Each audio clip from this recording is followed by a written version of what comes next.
मंडळी, छोट्या पडद्यावरील प्रमुख वाहिन्यांवर सध्या नवनवीन मालिकांची रेलचेल पाहायला मिळते। याचाच एक भाग म्हणून कलर्स मराठीवर काही दिवसापूर्वीच इंद्रायणी ही नवीन मालिका सुरू झाली, तर येत्या 22 एप्रिलपासून सुख कळले ही नवीन मालिका दाखल होत आहे। या मालिकेत अभिनेत्री स्पृहा जोशी आणि अभिनेता सागर देशमुख हे प्रमुख भूमिकेत झळकणार आहेत। या मालिकेचे दमदार प्रोमो सध्या प्रेक्षकांचं लक्ष वेधून घेत आहेत। काही दिवसापूर्वीच या मालिकेमध्ये ज्येष्ठ अभिनेते सुनील गोडबोले यासोबतच बालकलाकार मिमी खडसे ही सुद्धा पाहायला मिळाली।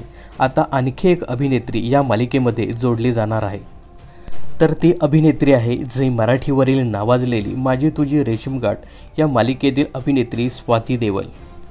स्वाती देवल ही या मालिकेमध्ये तिच्या लेखासह झळकणार आहे।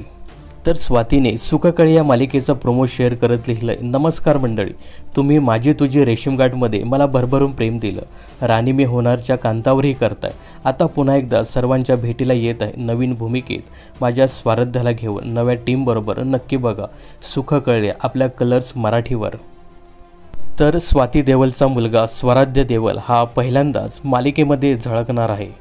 तर या मायलेकाच्या जोडीला एकत्रच एकाच मालिकेत पाहण्यासाठी तुम्ही किती उत्सुक आहात हे कमेंट्स करून नक्की सांगा। दरम्यान 22 एप्रिलपासून स्पृहा जोशीची सुख कळले ही नवीन मालिका सुरू होणार आहे। अभिनेत्री स्पृहा आणि सागर यांच्यासह ज्येष्ठ अभिनेते सुनील गोडबोले, बालकलाकार मिमी खडसेंसह बरेचसे कलाकार झळकणार आहेत। त्यामुळे सध्या या मालिकेची सगळीकडेच हवा पाहायला मिळते। तर ही मालिका पाहण्यासाठी तुम्ही किती उत्सुक आहात हे कमेंट्स करून नक्की सांगा। मनोरंजन क्षेत्रातील अशाच फिल्मी अपडेट्स जाणून घेण्यासाठी चॅनलला सबस्क्राईब आणि फॉलो करायला विसरू नका।